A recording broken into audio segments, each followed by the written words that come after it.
live, and it says this hangout is on air and is live. So hello, welcome everybody to the, I've lost count, it must be the 5th or 6th hangout that we've done since the start of 2016. For those of you that are wondering why we've done 5 or 6, at HT2 we're running a year-long course, a year-long MOOC, a massive open online course. Every month of this year, we're looking at a different topic, subject, tool, technology, and roughly towards the end of that month, we're kind of unpacking it a bit and we're hosting a live event, be it a hangout like this or a Twitter chat, to just bring some people together and chat about that subject in a bit more detail. When I say bring some people together, I normally mean more than just me and the guy that I've asked to drop into the hangout, which is unfortunately what we've got tonight. Quite bizarrely, we just got the 2 of us. So without wishing to kind of trash the whole plan, I'm going to crack on with the hangout. I'm going to introduce Owen very, very shortly, and we're going to crack on with the questions. And hopefully people might drop in as we're doing that. If they don't, then at least it's out there as a video resource for people to tap into. So let's get started. I know very few organizations that research and study and learn from what they do as a business. Both learn from that internally, but also share what they've learned with others. I work for one of the organizations, HT2, and I'm pleased to say that I've got Owen Ferguson on from GoodPractice, who's the other organization that immediately springs to my mind. The last business that I worked in, the fact that they are so research focused in what they do and can validate their decisions around the content they use and the platform that the content is hosted in, the rationale behind all that was a key factor in me being able to partner with them and being able to bring them on board as a provider in my last business. So I'll stop prattling on. Owen, do you want to give us a brief insight into who you are and what you do at GoodPractice? Thanks, Craig. Good to be here. What do we do?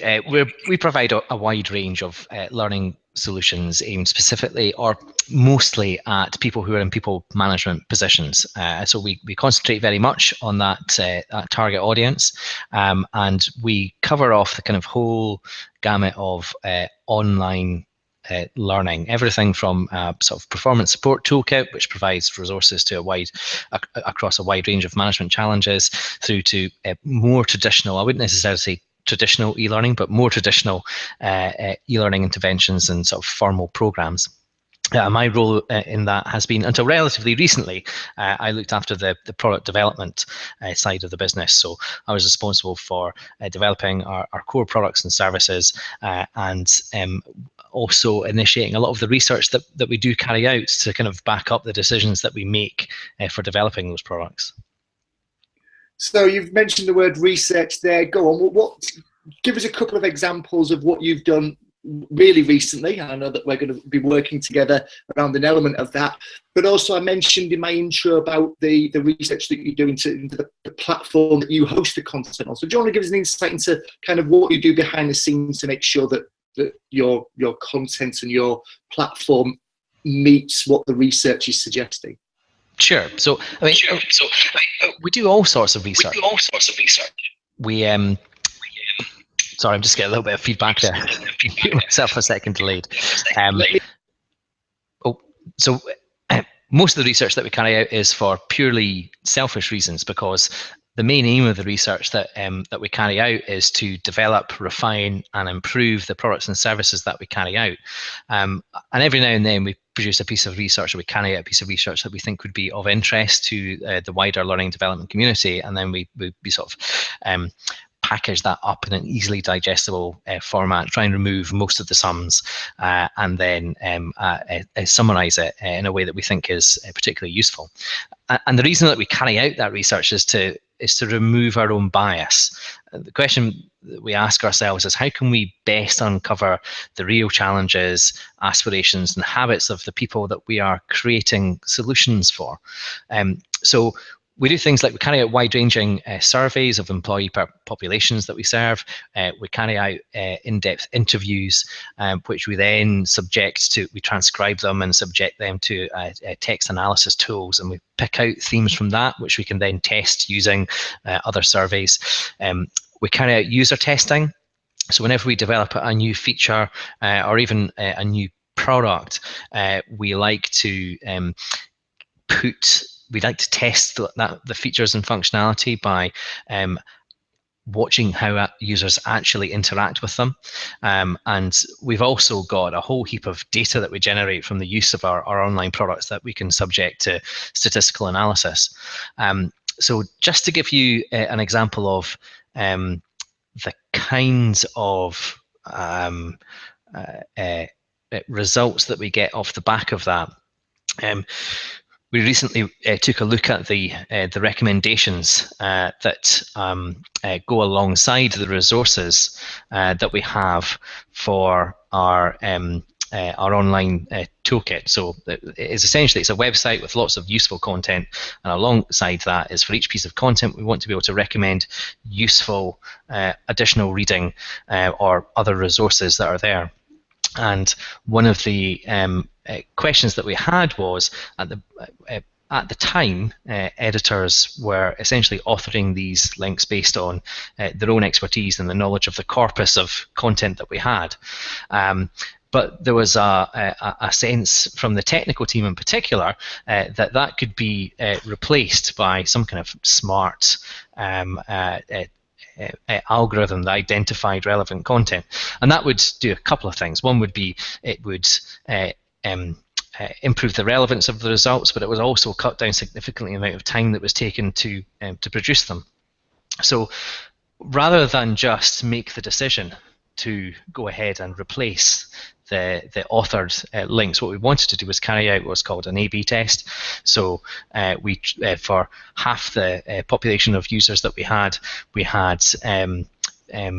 they were getting the traditional recommendations, and for the other half they were getting the recommendations that were being generated by this smart algorithm that the guys had developed. And the overall result of that was, when we went through the analysis, was that actually the first go around, the links that were authored by the editors were actually more successful. More people tended to click through and want to look at the additional resources that were being recommended. But on the second and third tries, as the algorithm improved, it became very clear that actually the recommendations weren't just as good as, but were in fact more relevant to those particular users.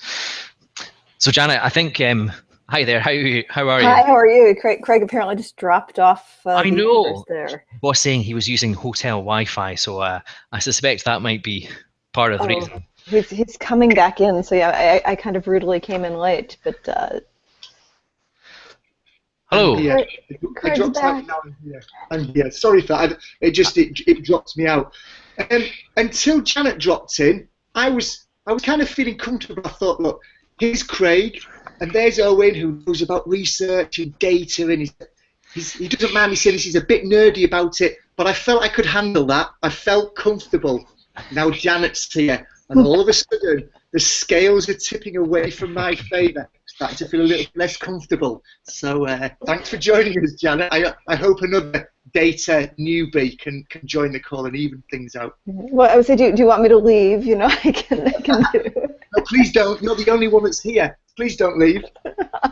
So, Owen, before I just disappeared into the ether, you used the words, not in the same sentences, but you used the word research. Yeah. You used the word data. And I often see these words being used in the same conversation. Are they the same thing, or are they subtly different? Does it matter? Does it matter? Is it just semantics? I guess this is what you're asking. So all research produces data, whether that's qualitative data or quantitative data.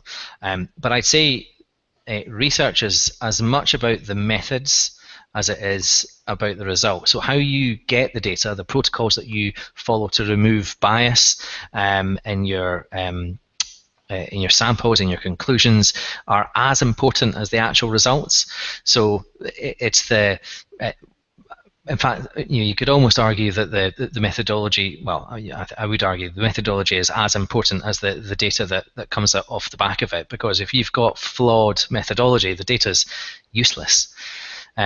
So research is kind of all-encompassing. It covers everything from sort of the initial hypothesis all the way through to the sort of the data and the conclusions that are sort of fall off the back of that. Data is just the kind of the initial output that still needs to be analysed and interpreted. Okay, thank you. Picking up on words again, you're going to be very careful with what you say from now on, because I'm probing into the words here and there. But for anybody listening in, qualitative and quantitative, what's the difference for those people that are kind of new to the data and the research world? What's the difference between the two? Does that matter? Yeah, well, it does it. They're different things for different purposes. So qualitative data tends to be more descriptive, whereas quantitative data is something that can easily be measured in some way, shape, or form, usually involving numbers of some sort. So to give you an example of where we've gone down the route of looking at the quantitative data at the expense of useful qualitative data or information. This is going back a number of years now, but it taught us a harsh lesson. So if you imagine the core product that we have is an online toolkit that an online website that that has lots of resources to help managers do their jobs more effectively, and it's got somewhere between 2,000 and 3,000 resources, and it's a very nice functional website that's been designed specifically to make it easy for people to use. But there is a lot of content in there, and we had noticed that somewhere between 8 and 12% of the people who came onto the site were using the search function. So, which is quite low for a website that has such a large amount of content to find. So we wanted to go and improve the search function. So we did lots of things. We wanted to improve the search algorithm and the way that we identified. We wanted to make the search results more relevant, and so the way that we tested whether we were getting there was essentially we showed lots of users lots of lists of content for common search terms. So we did a piece of analysis to find out some common search terms, and then we had algorithms that produced two subtly different lists, and we asked people which one was more relevant, and we did that lots and lots of times. And as you slowly but surely improve and tweak all the sort of levers that you've got within the algorithm, the results become more and more relevant. So we did that. But we also looked at the design of the search. So we looked at whether it made a difference about where the search was positioned. The search is in the top right-hand corner where you would expect it, but maybe our website was unusual, and so we tried moving it to the left-hand side. We put it in the center. We made the search box bigger, and nothing really changed that much, irrespective of. And again, we looked at the results based on not returning users, but new users to the site, and still somewhere between 8 and 12% of people were using the search. And then we carried out one of our sort of regular rounds of user testing, and which is essentially you put the product in front of users and you ask them to carry out some common tasks. Think about a management challenge that you had recently. Find a piece of content to help you with that. And we noticed again that the vast majority of them were just using the navigation menus. And so we thought to ask the question, why is it that you're not using the search? And they simply said, it's really easy to find the content using the navigation. I prefer using that. So qualitative data, the user testing and asking questions and probing; quantitative data, the analytics and the stats that we got from the site. And so there's benefit and value in both of them, because the example that I was talking about previously about the relevance of the recommendations, how good the recommendations were, we wouldn't be able to get that kind of improvement by relying purely on qualitative information. We needed to actually get the data in terms of the volume of people going through the process of looking at content and clicking on the recommendation links. So hopefully that's a useful example. No, it certainly helps me to get a specific example about qualitative and quantitative. I kind of knew the answers in my head, but you've provided a good schema there, a good real world example I think people can relate to help split out the two. Moving forward, we've got Janet's joined the call now. Janet is the data scientist here at HT2, so it would seem surely not to say, given that we've got a small audience here today, Janet, please feel free to chip in and either fire some really tough questions at Owen or answer the really easy questions that I'm asking. It's up to you. It's up to you. So well, Owen, one thing that you brought up that that I think is probably worth talking about a little bit more is the importance of methodology, because even something as simple as an A/B test can be done quite poorly, and I didn't know if you had any examples of how to do it well or what not to do, because I think that's a really important thing when people are getting started in research. I love that question, Jan. I was going to ask a similar one, which was you're obviously you've got a research and a data-minded head on you, Owen, and obviously we've got that skill set in HT2 with Janet. But what about anyone that's listening to this that doesn't? What about anyone that's in this that's a lone L&D practitioner in their team, or just part of a Joe average L&D team? To ride off the back of Janet's great question, what can people do? Where can they start? What's the best starting point for just somebody who knows that they need to do some research but doesn't have that experience or perhaps that skill set to dive in and do the things that perhaps we're talking about? So, I suppose I would maybe separate the two of them out. There are some pitfalls that you can go down in terms of an A/B test. Some of that is down to are you sufficiently randomizing the people who are exposed to the two different conditions.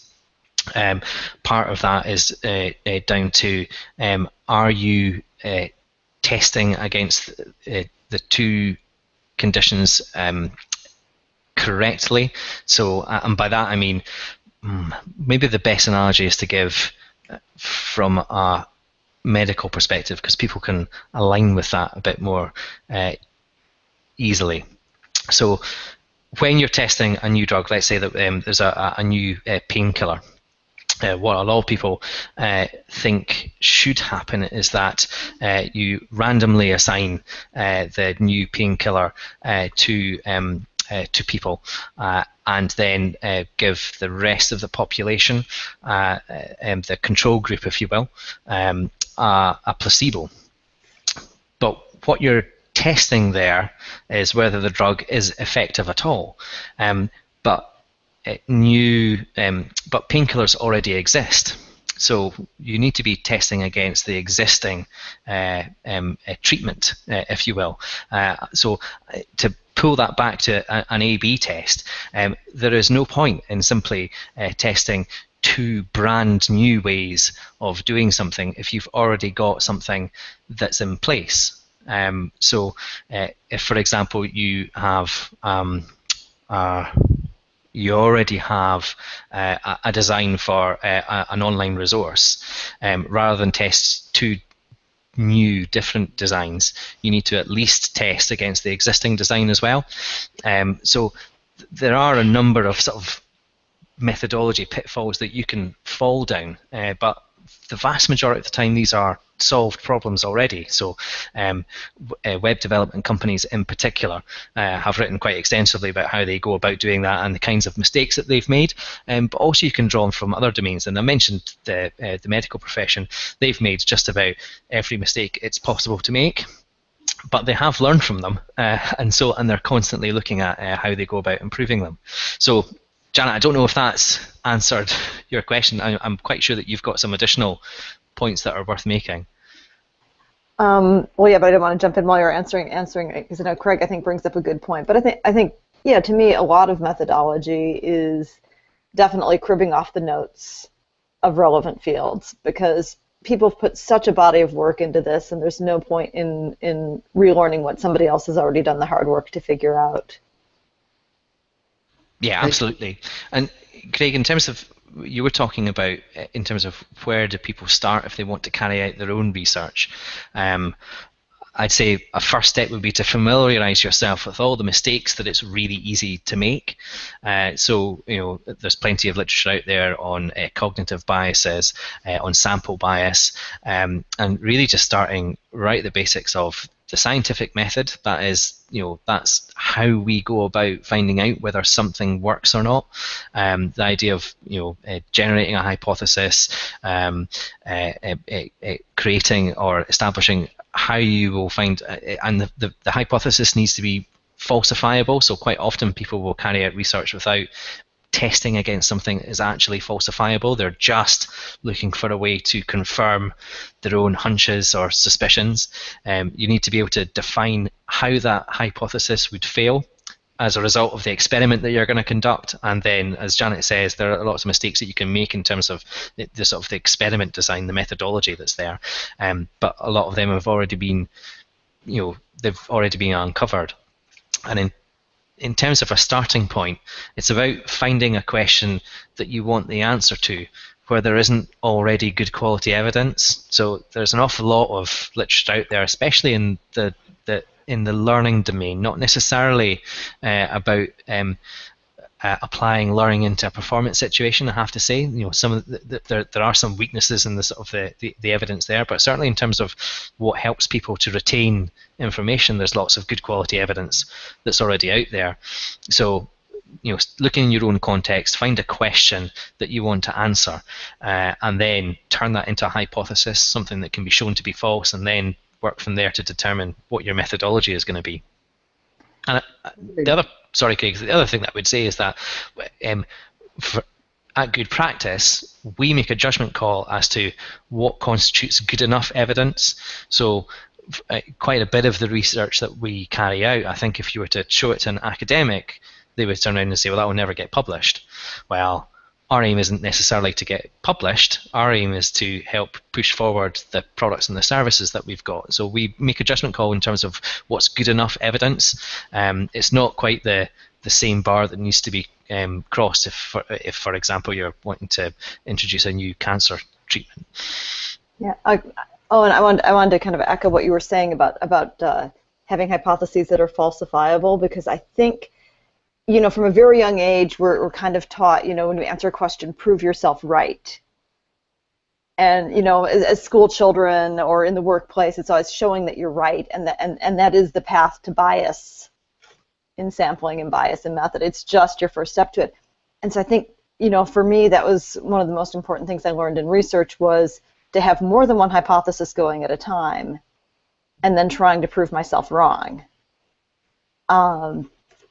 And I think that one of the things to me about looking at how to falsify a hypothesis is it gets you really conscious of what evidence you have is diagnostic or not. And by which I mean, Craig, because I'm throwing around words again too, sorry, that, for example,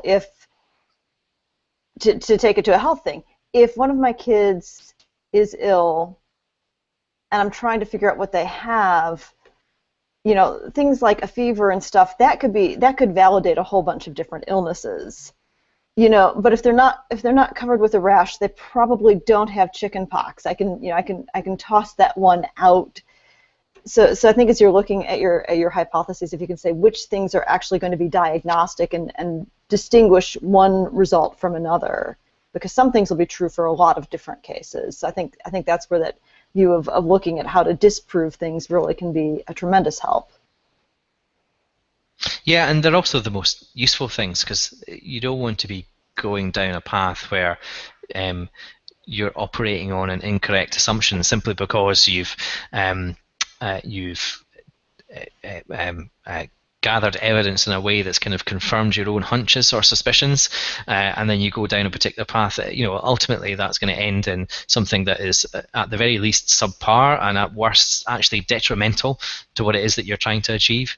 And I think, we have made a whole bunch of mistakes along the way. I remember there was a time where what were they called? Tag clouds were the cool in thing, Web 2.0 thing. As you could turn a sort of a list with a frequency list. So keyword frequency, for example, you could turn that into a tag cloud where the ones that were most frequent were bigger, and you saw that on things like Flickr and Delicious and various different websites. And we thought that this was obviously because so many other sites were using it, it must be a really good tool to help people discover content. And so we built in a feature, and we just went ahead on that assumption, and it was that kind of faulty reasoning that we ended up with something that we found people didn't use, and actually people much preferred just looking at a list with numbers against them as opposed to this clever tag cloud. So there are all kinds of ways where you draw upon sort of your own experience of the world where you could be led down the wrong path. Oh, you made a couple of minutes ago, and you mentioned about, and I hope I'm not misrepresenting what you said here, about doing research just to confirm your own suspicions and gut feelings. Well, I've got a question about that. It was one that I was going to ask anyway, but I'm pleased you kind of set the frame for that. I want to give a little anecdote beforehand, though. A few years ago, I was working for Food International, and we were looking at how we basically stopped just delivering courses face-to-face or online and moved into the world that that many other people were in, but more people wanted to get into. I had a gut feeling about what we should be doing, but I didn't follow that gut feeling. What I did was we worked towards maturity.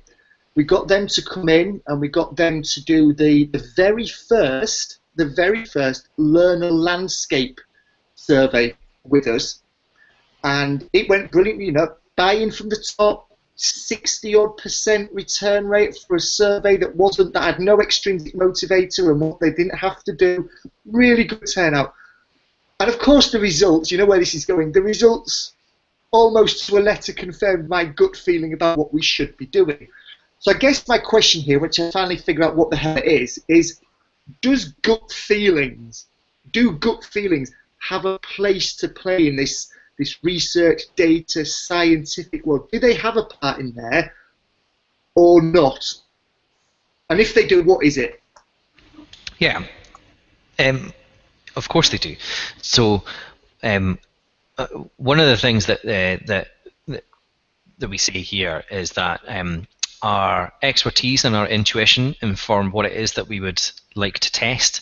They inform the hypotheses that we come up with, but testing your intuition against reality is the key, because it's simply not possible to tell the difference between a good gut feeling and misleading gut feelings. You just cannot tell. And one of the other things that we tend to say here is that we have 2 or 3 brilliant ideas every week, of which 70% turn out to be rubbish, because we test them against reality, and it's very easy, I think, to get lulled into a sense of security by looking back at the hunches that you have had that turn out to be right.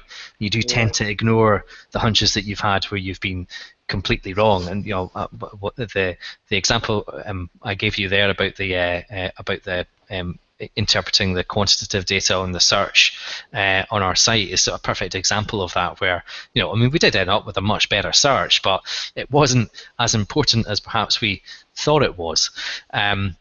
So yeah, there is a place for gut feeling, especially when you've been operating in a particular domain for a reasonable amount of time. Your hunches, your gut feelings tend to get better, but you still need to test that against reality. And the other thing that I would mention, Craig, is that it is, especially when it comes to things like surveys, it is as important to try and reach out to the people that have not responded for whatever reason, as it is to look at the data that you're getting from the people that have responded. So, which is one of the things that I quite like about the success case method that Brinkerhoff recommends.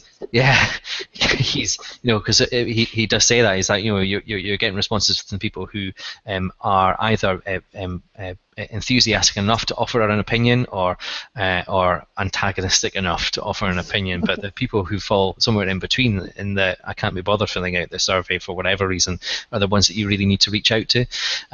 So, and again, that is an example of a methodology where he's essentially taking good practice from a whole range of other domains and using it in a sort of learning specific context. Well, thank you, Owen. I've a question here for, I'm going to fire this at both of you, if I may. Have you ever undertaken any research that's surprised, disappointed, frustrated you? And it might be unfair because despite what you've just said, Owen, I'm probably, in the past I've been guilty of going down a research path because I hope that's the result. I really hope that proves my point. And on some occasions it hasn't. Admittedly, on some occasions it hasn't. What sticks in your mind that the result you got at the end just wasn't what you'd expected?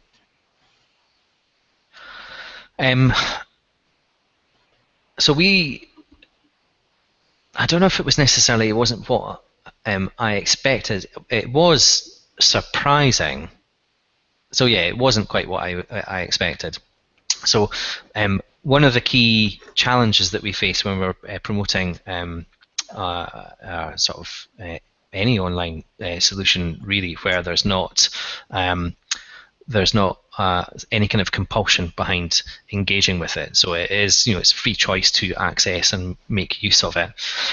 Is how do you create awareness? How do you sort of promote that within the organisation? And so we've been around long enough, thankfully, to have carried out a whole range of promotional activities, from having specific events where people are sort of, there's demonstrations and there's lots of promotional flyers and posters around, etc., all the way through to sort of purely sort of online digital communications.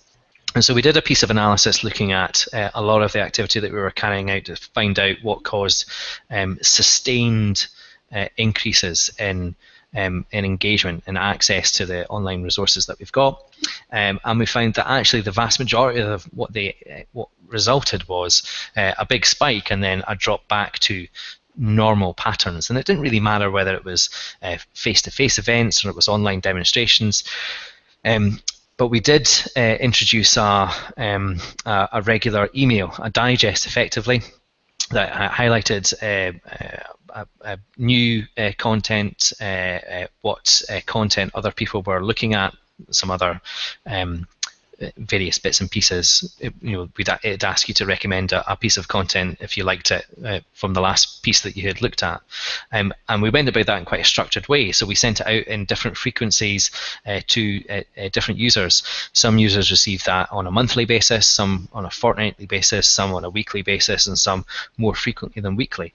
And what we were looking at was what resulted in outside of event engagement. So which type of frequency tended to result in people accessing the online resource other than when they were being prompted by the email itself, because you will always see a spike when someone gets an email being sent out, but do you see a change in behaviour over time? And what we found was that monthly emails didn't make any difference, fortnightly emails didn't make any difference. Weekly emails, you then started to see a significant and sustained increase in engagement, and then more frequently than weekly, actually what that resulted in was a similar pattern in terms of increased engagement, but more people unsubscribing from the from the email. So it was kind of. So we were surprised that it was so effective, because it really was. I mean, the difference was significant. But also slightly disappointed because email is such a old-fashioned tool. You know, it was almost disappointing that email was so effective, because when we tried out with other social channels, so clients who have got Yammer, for example, we just didn't see the same kind of sustained increase in engagement. It really was. The impact of an email is astonishing. I've seen you speak at quite a few events, Owen, and on more than a few of them, you use that anecdote about the email. And you say that love them or loathe them, they've been around for decades. Billions has been spent around the world in thinking of different ways of removing email, but they still have a place to play. And if they didn't, the likes of Amazon and Twitter and Facebook wouldn't be sending out email, or wouldn't have the option for email digests to land with you if they hadn't done the research to show that they work. So yeah, that story there about the email, as soon as you started going down that route, I thought, yes, it's the email research. And I'm pleased to hear it again, because it just drives that point home that it kind of works. Yeah, and it is so uncool. It's not faddy in any way, shape or form, and if we found a more effective method, I would be delighted. But yeah, that wasn't particularly great. But Janet, about yourself, Janet. Well, I think yeah, there are always unexpected results. If I ever go into research and don't get unexpected results, I'll probably be quite unhappy. Because a big part of it is, I think any kind of research you do, it helps if you're like that rather poorly behaved 4 or 5-year-old child that I used to be, who was so delighted, when something would break, because a clock or something, because that meant you could take it apart and and dig into it. And I think that kind of attitude serves you well in research, to just be open to, yes, be methodical, but be open to the unexpected. And I think that there's a lot of stuff that's been coming up in the last 6 months as we've been doing work with text analytics, of things that haven't worked, both in the sense of thinking, well, here's a methodology, here's a combination of factors that's going to give us a result, and then finding that no, really doing these much more complicated analyses. Hi, Jack.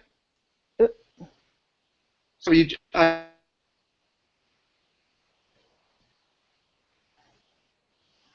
Hello? Yeah, hey, I lost you for a second. Well, we lost you, I think. Yeah. Okay. Okay. Sorry. Yeah. Just everything seemed to freeze up. Yeah. But so we were doing the more complex analyses was not really bringing us better results, and that was somewhat disappointing as we were looking at how to refine things. Now that continues to evolve, and Craig, you and I have talked about how some of the results that we're seeing about what leads people to engagement, we're finding some rather unexpected things of that.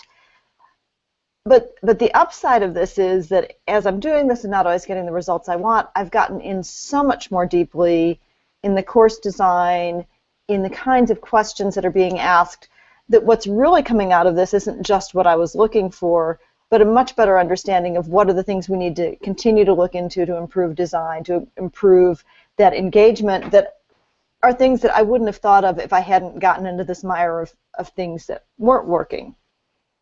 Now, I think the difficult thing for a practitioner is, it's really nice for me where, Ben gives me pretty much and Alan gives me pretty much a free head to say, well, go chase down these rabbit trails. But I know if I were a practitioner in a corporation, my stakeholders are going to be coming to me with very specific questions that they want, and with specific answers that they are expecting to get to those questions, or hoping to get, but that means they're really assuming you're going to bring the right answers to the discussion, who are not really informed on learning, on cognitive science, on habit, on any of these things that that are going to lead to performance that learning professionals are going to be aware of.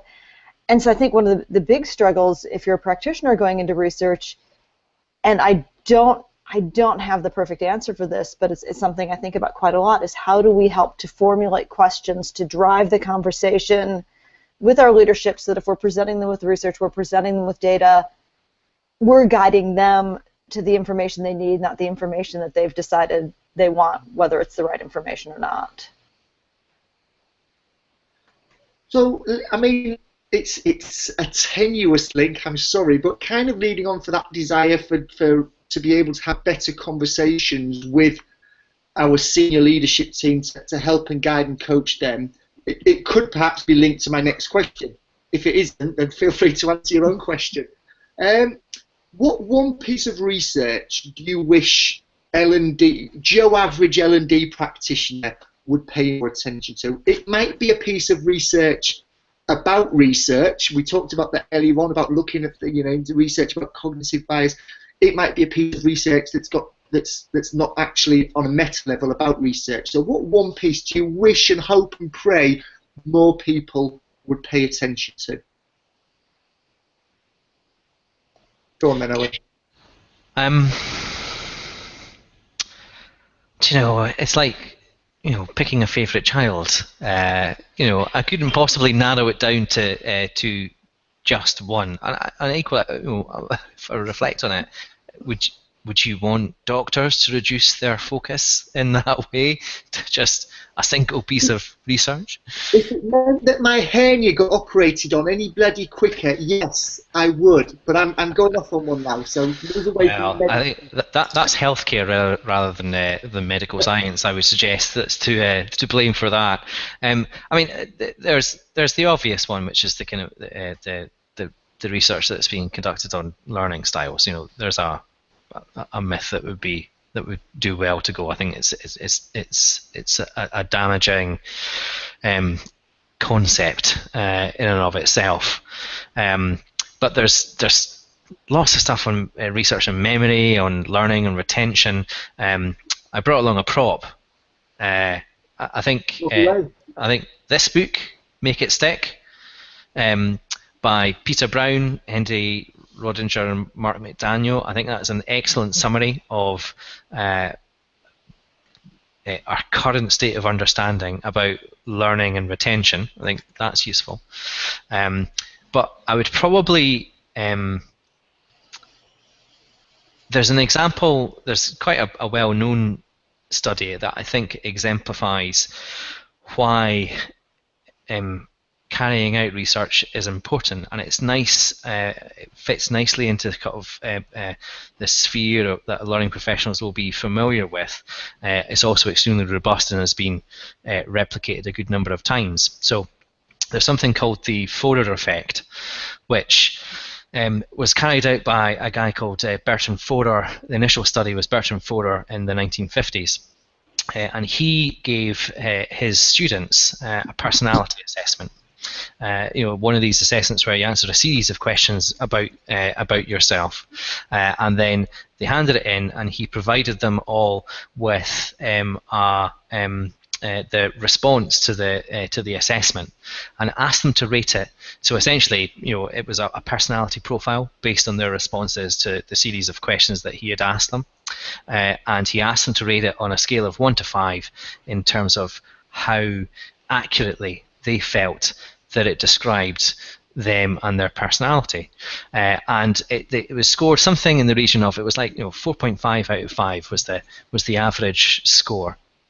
But what he had done is he had taken cuttings from a horoscope magazine and constructed this description, this personality profile, from statements that were made in horoscopes, and everyone got the same personality profile. And so essentially what that demonstrates, I think, is that, and the reason behind it was that people tend to, a lot of the statements were very vague. They could apply to a wide population of people. People tended to focus on the more positive statements rather than the negative statements. The proportion of positive statements was higher than the proportion of negative statements.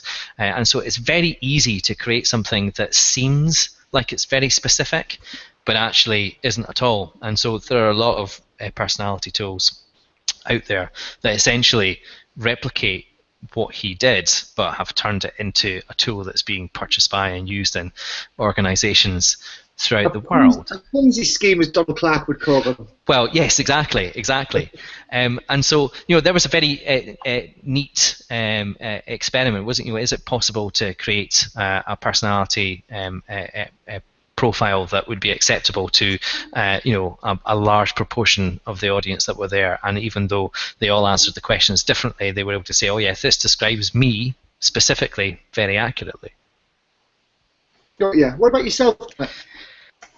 I'm gonna kind of step away from their specific learning things I might say, but I'm gonna say two kind of meta level things.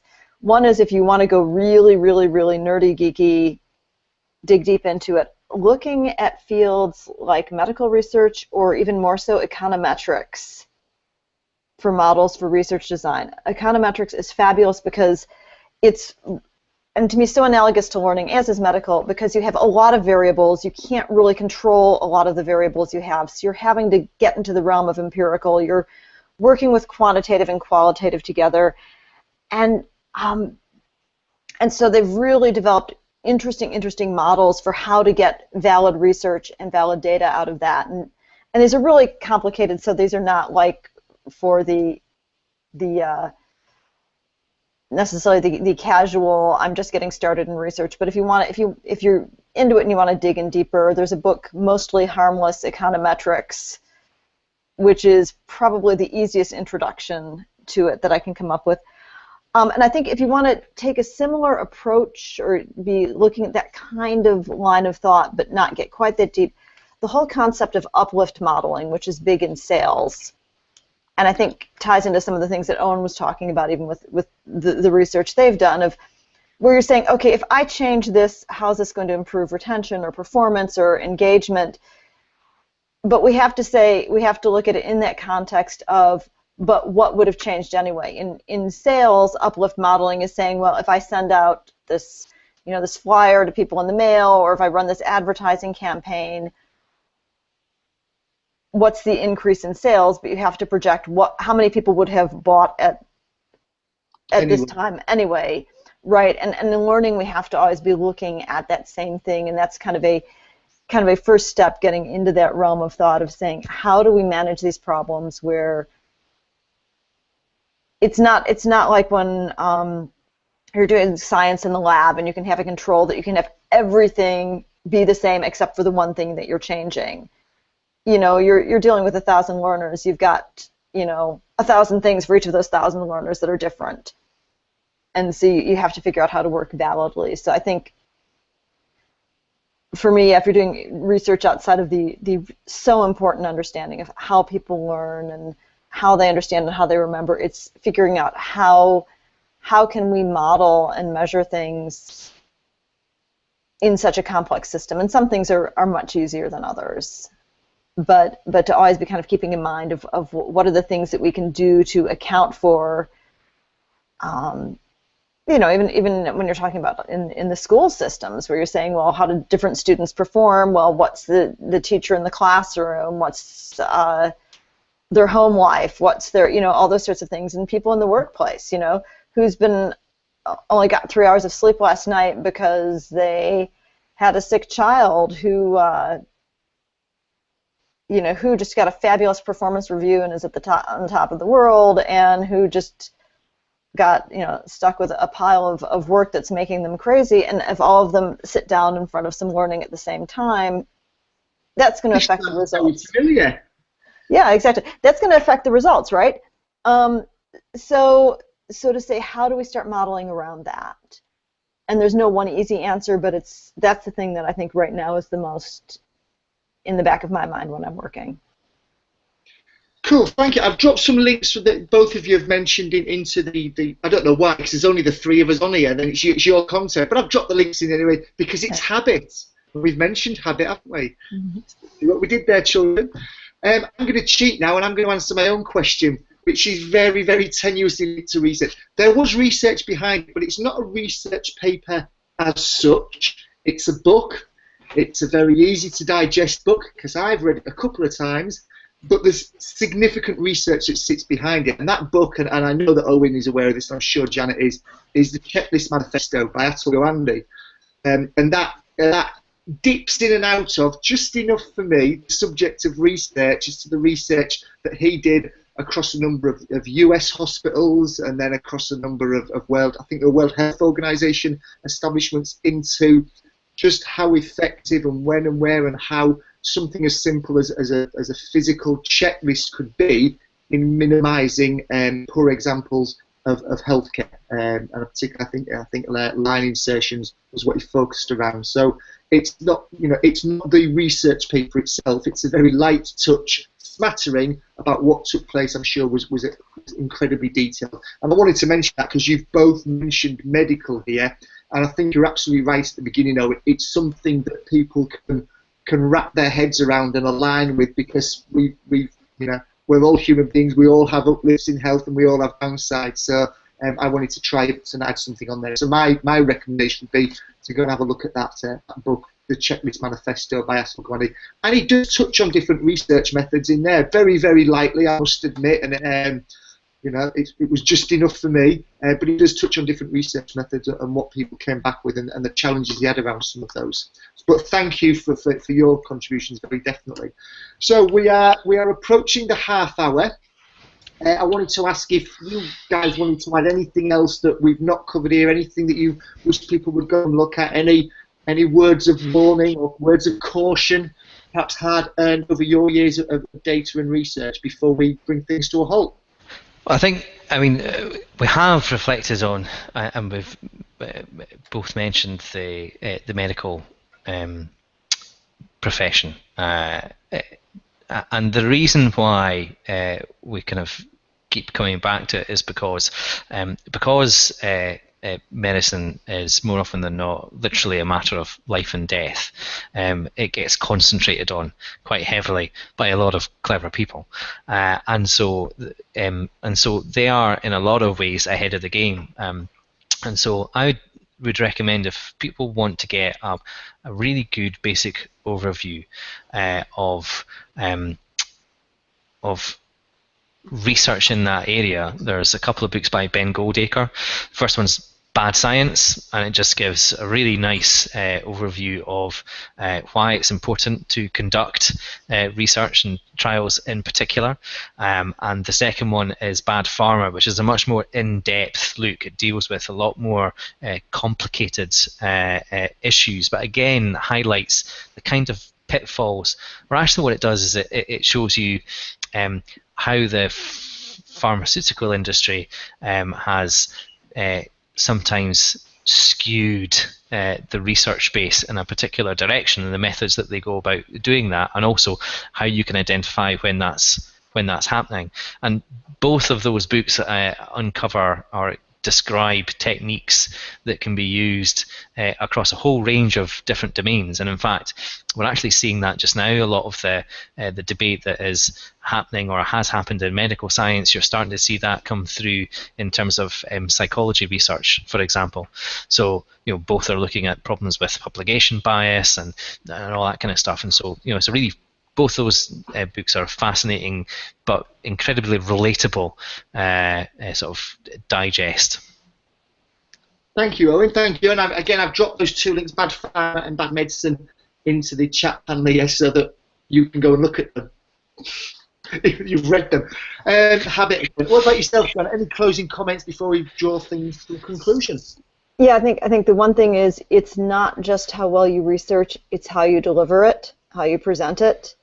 Both presenting it, understanding your audience, knowing how they'll hear it, knowing what's the language that will cause them to sit up and listen, but also to take care that you don't present things in such a way that you're actually clouding the waters.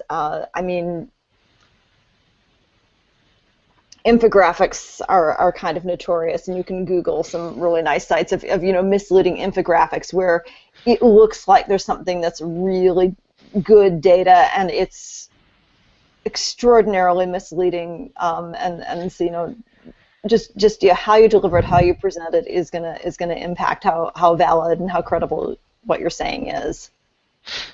It's great. There's a good site called Junk Charts by I think the the guy who runs it is a data scientist, but he essentially looks at a lot of charts that sometimes appear in the media, and he essentially identifies what's wrong with them. Sometimes it's because they're not presenting data in the best way. Sometimes it's because they're deliberately misleading, and he kind of deconstructs, and then he produces an example of, look, this is how I would represent this data. This is a more reasonable or understandable example of that. And I think you're absolutely right, Janet. How you present that information is absolutely vital in terms of how credible it is, but B, how easily understood it is by an audience.